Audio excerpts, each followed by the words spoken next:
भगवत गीता में श्री कृष्ण ने कहा है कि कर्मों का फल हमें उसी तरह ढूंढ लेता है जिस तरह एक बछड़ा हजारों गायों के बीच अपने को ढूंढ लेता है।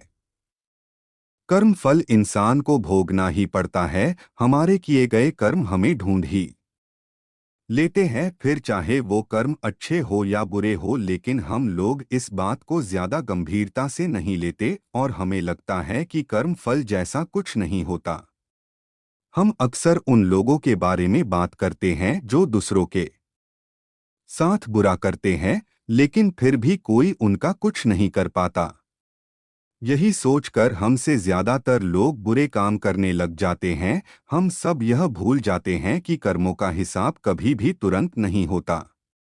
किसी के साथ बुरा करने वाला भले ही आज सुखी हो, लेकिन कभी ना कभी उसे उसके कर्मों का फल भोगना ही पड़ेगा।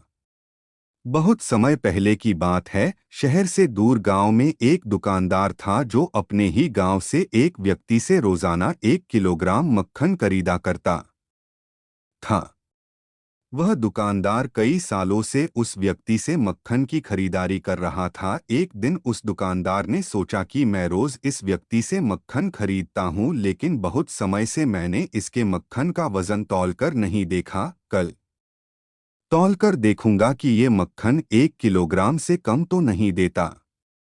अगले दिन जब वह व्यक्ति मक्खन देकर गया, तब वह दुकानदार ने मक्खन का वजन किया तो देखा मक्खन सिर्फ 900 ग्राम है। उस दुकानदार को काफी गुस्सा आ गया। वह दुकानदार गुस्से में गांव के पंचायत के पास गया और उसने उस व्यक्ति की शिकायत कर दी। गांव की पंचायत बैठी और उस व्यक्ति को बताया गया कि तुम पर इस दुकानदार ने धोखा देने का आरोप लगाया है। तुम इस दुकानदार को देने वाले मक्खन में हेरा फेरी करते हो और हर बार तुम इसे 1 किलोग्राम मक्खन की जगह सिर्फ 900 जी देते हो। क्या तुम्हें अपनी सफाई में कुछ कहना है? वह व्यक्ति बोला, सरपंच जी, मैं तो एक गरीब आदमी हूं, मेरे पास वजन तौलने के लिए सही माप नहीं है। मैं रोज इस दुकानदार से अपने लिए 1 किलो गेहूं खरीदता हूं और अगले दिन उसी गेहूं को तराजू के एक तरफ रखकर इस दुकानदार के लिए मक्खन तौलता हूं। अब आपको जो भी पूछना है इस दुकानदार से पूछिए। पंचायत में बैठे सभी लोगों को पूरी सच्चाई समझ आ गई और उन्होंने उस दुकानदार को गांव से बाहर करवा दिया। यह छोटी सी कहानी हमें यह बात सिखाती है कि जैसे कर्म हम करेंगे उसका रिजल्ट भी हमें वैसा ही मिलेंगे। हमारी चालाकी ही हमारा नुकसान कर देती है। हम जो भी दूसरों को देते हैं या दूसरों के साथ जैसा भी व्यवहार करते हैं, वह कभी ना कभी लौटकर हमारे पास ही आता है। किसी के साथ अच्छा करोगे तो आपके साथ भी अच्छा ही होगा। उसी तरह किसी का बुरा सोचोगे और बुरा करोगे तो आपके साथ भी बुरा ही होगा।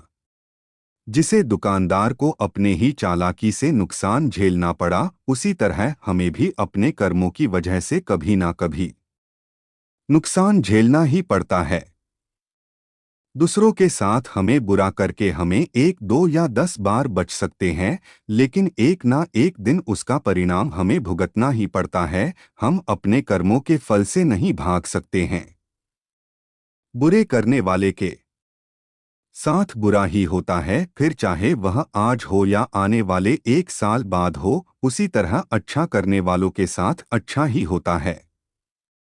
कई बार हमें यह लगता है कि दूसरों के साथ गलत करके हम बच जाएंगे, लेकिन ऊपर वाला हर किसी के कर्मों को देखता है और उनका हिसाब रखता भी है और जरूरत पड़ने पर हिसाब बराबर भी कर देता है।